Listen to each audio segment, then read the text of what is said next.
Hello दोस्तों, welcome back to Bobby Saini lectures. भैया मैं बॉबी सैनी, उस वक्त आपका मेरे YouTube channel Bobby Saini lectures पर। देखो दोस्तों, आज का जो हमारा टॉपिक है वो क्लास 12 फिजिक्स से रिलेटिव होगा।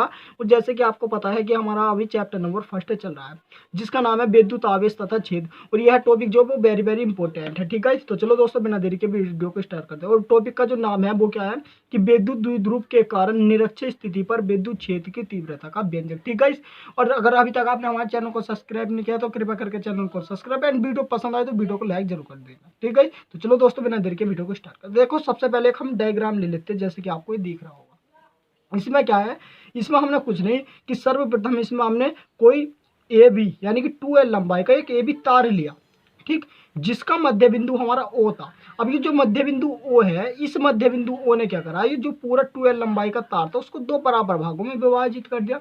ठीक, और ये जो मध्य बिंदु ओ था, इस मध्य बिंदु ओ पर एक लंब गिरा जाता है, जिस लंब की जो लंबाई है, इसकी हमने जो लंबाई मान ली गाइस, इसकी लंबाई हमने मान ली आर है। इसकी लंबाई कितनी गाइस, आर है।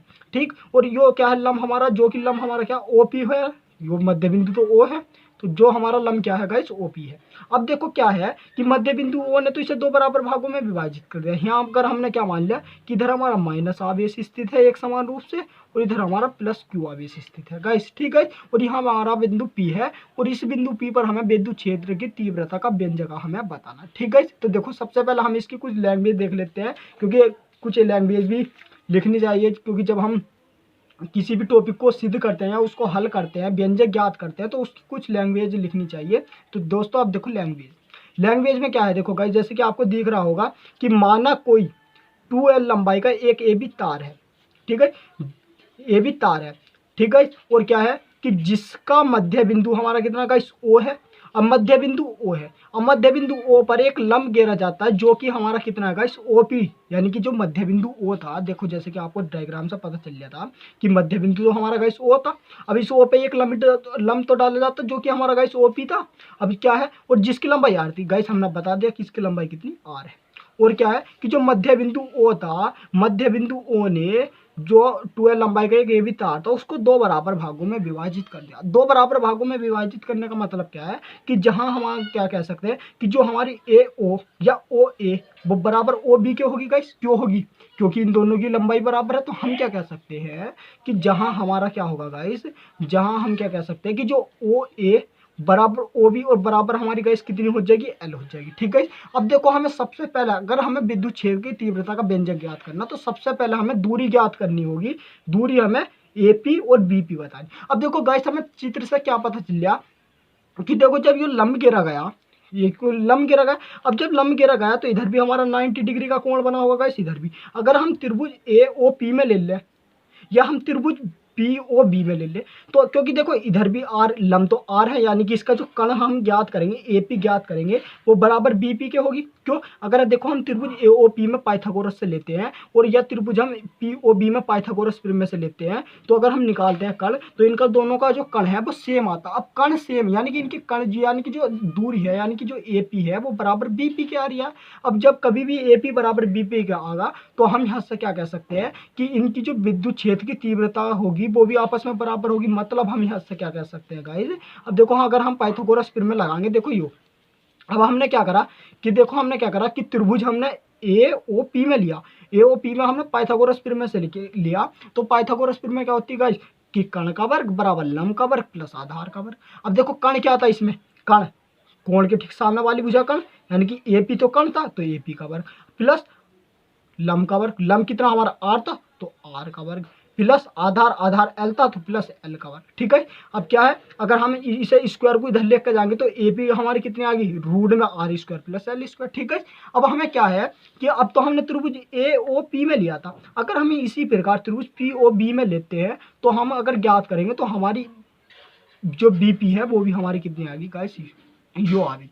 तो हम यहाँ से क्या कह सकते हैं गाइस कि एपी बराबर बीपी और बराबर कितनी होगी गाइस हमारी, root R square plus L square. ठीक है, अब इसी प्रकार हम क्या कह सकते हैं, तो जब इनके बीच की दूरी बराबर है, यानी कि बीच की दूरी जो वो सेम है, अब जब बीच की दूरी ही सेम होगी तो क्या इनकी विद्युत क्षेत्र की तीव्रता सेम नहीं होने की, बिल्कुल सेम होगी।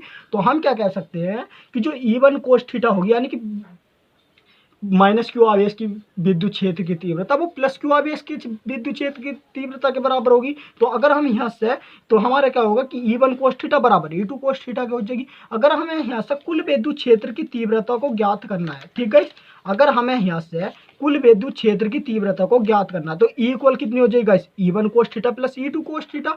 अब दोनों तो सेम है, यानी कि E1 बराबर E2 के, तो हम E1 बराबर E2 भी रख सकते हैं, तो क्योंकि दोनों बराबर है तो हमने क्या करा, E2 की जगह E1 कोस थीटा रख दिया। अब क्या हो गया कि इक्वल हमारा गाइस कितना होगा, E1 cos theta plus E1 cos theta. तो अब क्या है, दोनों देखो जुड़ जाएंगे। अब देखो गाइस, जब दोनों जुड़ गए हमारे, तो जुड़ के हमारा कितना हो गया गाइस कि इक्वल हमारा 2E1 कोस थीटा हो गया। अब इसको हमने इक्वेशन फर्स्ट बना लिया, इसे इक्वेशन फर्स्ट बना लिया। अब हमने क्या चित्र में फिर देखा, चित्र में हमने क्या करा, अब देखो माइनस क्यू आवेश तो बराबर क्यू प्लस क्यू आवेश के, तो हमने तो माइनस क्यू आवेश के कारण निकाल लो प्लस क्यू आवेश के कारण।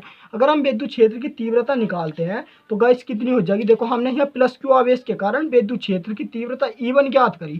अब E1 जैसा हमने ज्ञात करी तो कितनी होती, के क्यू अपॉन आर स्क्वायर। अब दूरी कितनी, दूरी अब देखो प्लस क्यू आवेश के कारण, तो बीपी कितनी आई थी, रूट में हमारी कितनी आई गाइस, बीपी रूट में R square plus L square ही तो आएगा इस। तो यहाँ हमने बस क्या दूरी हमारी होगी, ठीक है। अब E1 इक्वल, अब देखो रूट से हमारा क्या होगा, स्क्वायर कैंसिल हो जाएगा, तो के E1 इक्वल कितना आ गया, K Q upon R square plus L square, ठीक है। अब क्या होगा, अब हमने क्या करा, ये E1 का मान आ गया। अब E1 का मान हमने समीकरण नंबर अगर हम फर्स्ट में रख सकते हैं, तो हमने क्या करा, यहाँ रख दिया। अब यहाँ देखो इंटू कोस थीटा होता है। अब कोस थीटा क्या होता है, आपने पढ़ा होगा कि जो कोस थीटा होता है हमारा, कोस थीटा वो हमारा कितना होता है, आधार बट्टे कण होता है। तो देखो चित्र में क्या, आधार तो एल है, आधार तो अगर हम इसमें लगा रहे तो आधार तो यो है, और कण हमारा क्या है गाइस, सॉरी हाँ आधार तो यो है और कण हमारा यो है। तो कितना हो जाएगा, एल अपॉन रूट में R square plus L square. तो कितना हो गया guys, cos theta L upon root में R square plus L square. अब देखो यहाँ से हमें क्या पता चल रहा है गाइस, अब यहाँ से हमें क्या पता चल रहा है कि इन दोनों की, अब देखो हमने क्या करा, इसको हमने दोबारा लिख लिया है, ये जो हमने अभी देखा था ये हमने लिख लिया यहाँ। अब देखो क्या है, अब देखो इसकी पावर तो एक है, यानी कि R square plus L square की पावर यहाँ तो 1 है, और यहाँ पर हमारी 1/2 है। तो 1 प्लस अगर हम 1/2 कभी भी करेंगे, 1 प्लस अगर हमें अब कभी भी 1/2 करना है, तो गाइस कितना हो जाता है हमारा, 3/2 हो जाता है।